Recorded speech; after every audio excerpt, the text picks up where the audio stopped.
வெங்கட் பிரபு இயக்கத்தில் விஜய் இரட்டை வேடங்களை நடித்து வெளியான திரைப்படம் தான் கோட் திரைப்படம். இது விஜயோட 68வது திரைப்படம். விரைவில் விஜய் அரசியலுக்கு வரப்போவதாக அறிவித்தார்.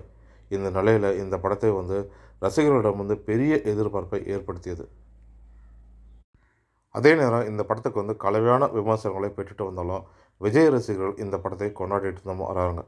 மற்ற ரசிகர்கள் இந்த படம் ஒரு முறை பார்க்கலானும், கதை புரியலனும், படத்தோட நீளம் அதிகமாக இருக்கணும் பல கலவையான விமர்சனங்களை பெற்றுட்டும் வருது மற்ற ரசிகர்களிடமிருந்து. இந்த விமர்சனங்களால் தான் தற்போது படத்தோட வசூலையும் பாதித்திருக்கு. தமிழ்நாட்டில் மட்டுமே நல்ல வசூலை பெற்றிருப்பதாகவும் சொல்லப்படுது. உலகம் முழுவதும் முதல் நாளே இந்த திரைப்படம் 126.32 கோடியை வசூல் செய்திருப்பதாக அதிகாரப்பூர்வமான தகவலை வெளியிட்டாங்க ஏஜஸ் நிறுவனம். அதன் பிறகு தற்போது வரைக்கும் படத்தை பற்றி எந்த தகவலும் இல்லை. மேலும் கர்நாடகா, ஆந்திரா, கேரளா இது போன்ற மாநிலங்களிலுமே இந்த படம் பெரிய வரவேற்பை பெறவில்லை என்னும் சொல்லப்படுது. அங்கெல்லாம் வசூல் பெரிதாக இல்லைனும், இந்தியிலும் எதிர்பார்த்த வசூலை பெறவில்லை எனும், தமிழ்நாடு மற்றும் வெளிநாட்டில் மட்டுமே இந்த படம் நல்ல வசூலை பெற்றுட்டு வருதும் சொல்லப்படுது. இந்த நிலையில் 5ஆம் தேதி சென்ற வாரம் வியாழக்கிழமை கோட் திரைப்படம் வெளியானது.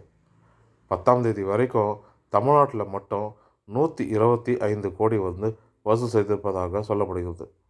விஜய் படத்துக்கு இந்த வசூல் குறைவதானாலும் இந்த வார இறுதி விடுமுறை நாட்கள் அப்படின்றதுனாலையும் மற்றும் எந்த வித படமும் வரவில்லை அப்படின்றதுனாலையும் அதே போல் இந்த வாரம் ஓணம், மிலாடி நபி ஆகிய பண்டிகைகள் வர இருக்கிறதுனால இன்னும் 100 கோடியை வசூலிக்கும் எதிர்பார்க்கப்படுது தயாரிப்பு தரப்பில் இருந்து.